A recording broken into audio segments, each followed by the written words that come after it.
This essay explores addiction as a spiritual crisis, a descent into illusion, the confrontation with shadow, and the eventual rebirth into clarity and wholeness.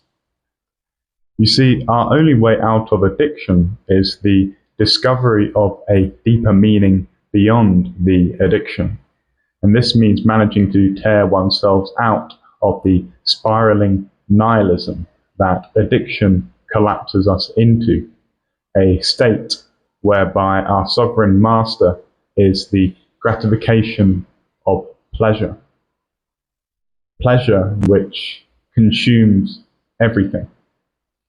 For the addict, life is an escape from discomfort and pain, and the immersion of oneself in pleasurable distractions, things which are easy, reliable, and feel good. We cling so hard onto those things that feel good. We come to identify with such things. They embed themselves into our lives and our mind. It seems that we cannot ever dream of escaping them. We believe we are wed to them, that if we were to lose them, we would lose an intractable aspect of ourselves. This identification with the addiction object makes the addiction so difficult to shed, for the death of the addiction requires a death of a deeply festering part of ourselves. We must imagine ourselves, in order to heal, being pure and non-reliant upon the addiction. We must learn to do this and believe sincerely in this, for imagination is the initial condition of manifestation. We must visualize what we look like when we are healed, what we are doing, what we think and feel about reality. Because the acute experience of addiction is one of a thoroughly distorted imagination and psyche. We continually circle and ruminate upon this rigid and compulsive pattern of escape and relief. It's this fixed action pattern, a desire that repeatedly resurfaces itself at particular opportune moments. And out of habit, we follow it blindly, for we do not know anything else. We imagine that this is just the way things are, and we have little choice in this matter. Our capacity for choice has been slowly chipped away. It is now a fragment, an atom of agency. We are now merely our habits, our compulsions, and our routines. We routinize hedonism. It becomes our very manner of being. The destruction and decadence of our soul through hedonism takes us into a descent, into the underworld, into the darkness within. We wrestle with devils, the lower animalistic appetites, the parts of us that seek to seduce us into indulgence, the shadow. When we confront a lack of meaning in our world, a profound void is created. We wish to feel whole and complete, yet we do not know where to find completion. Thus we turn to addiction in our effort to discover a form of transcendence and escape that is not afforded to us by our culture. Our addictions are, in some sense, a response to a world that sickens and tires us spiritually and physically. This world makes us feel so numb, so drained, and so empty of joy. And perhaps we sense this emptiness of material life.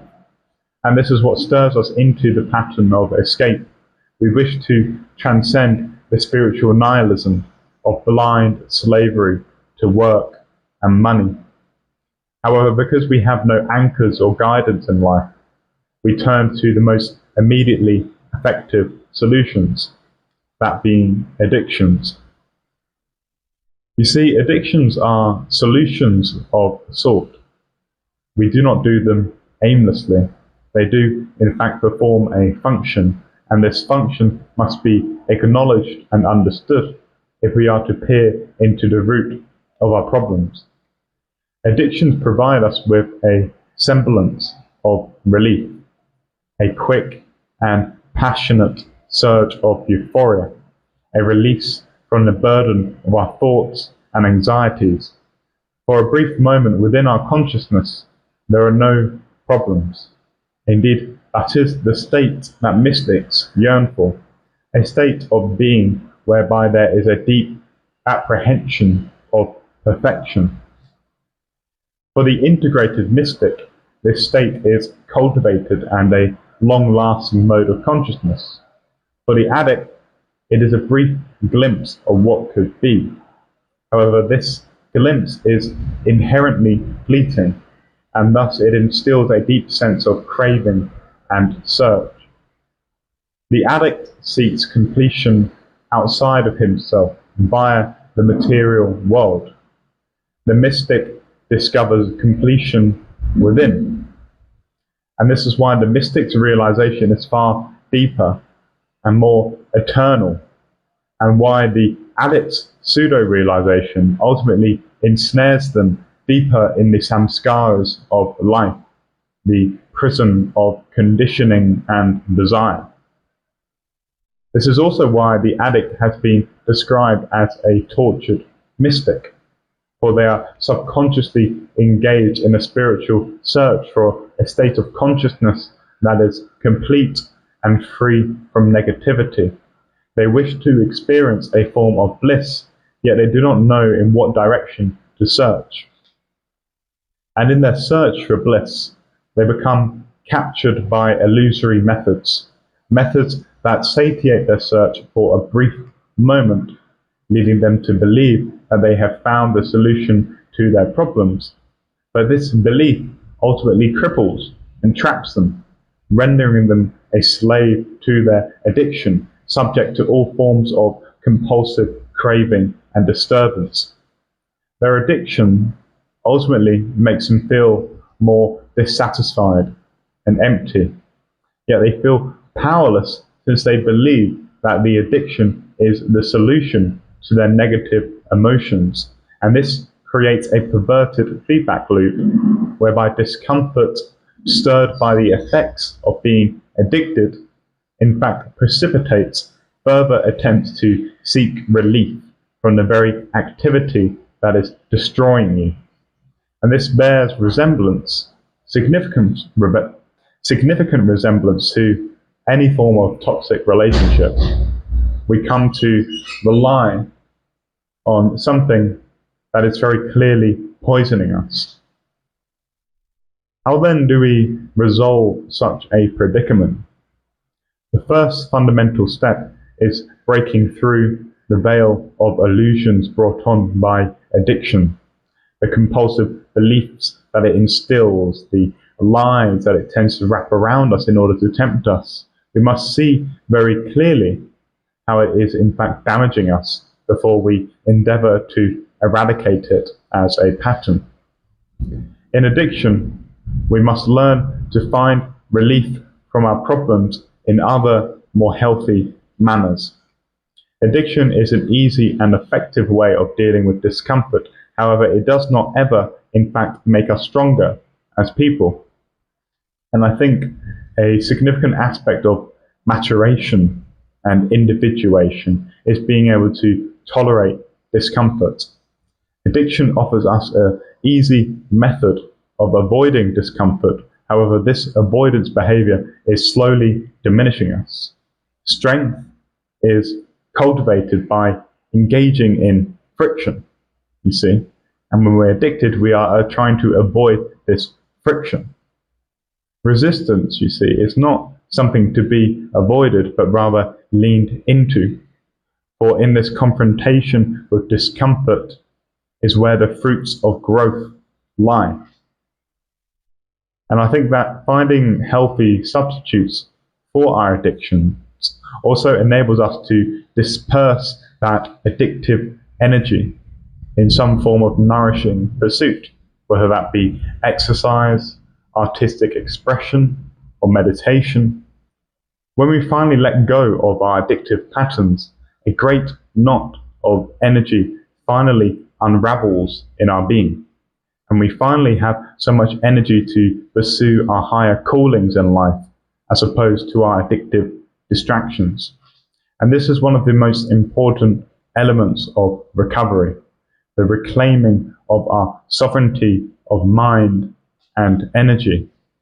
Finally, we have the autonomy to pay attention to that which we truly care about, as opposed to that which the addicted psychic complex within us cares about. Finally, we can see the world clearly, unblemished by craving and emptiness, truly sensitive to all the inner aspects of our psyche. We experience reality when we are healed as thoroughly integrated and in perfect knowledge of both the light and darkness within us. This is what occurs to us when we complete our ascent after the descent into the underworld in the experience of addiction. We complete, really, a death and rebirth process, and like a phoenix, we rise from the ashes of our self-annihilation. And through this journey of addiction, we are initiated into a deep experiential understanding of the darkness within us. And from this initiation, we are rewarded with a rare form of wisdom, a wisdom that cannot be read in books, a wisdom that is earned from engaging with fire, darkness, and demons. Thank you.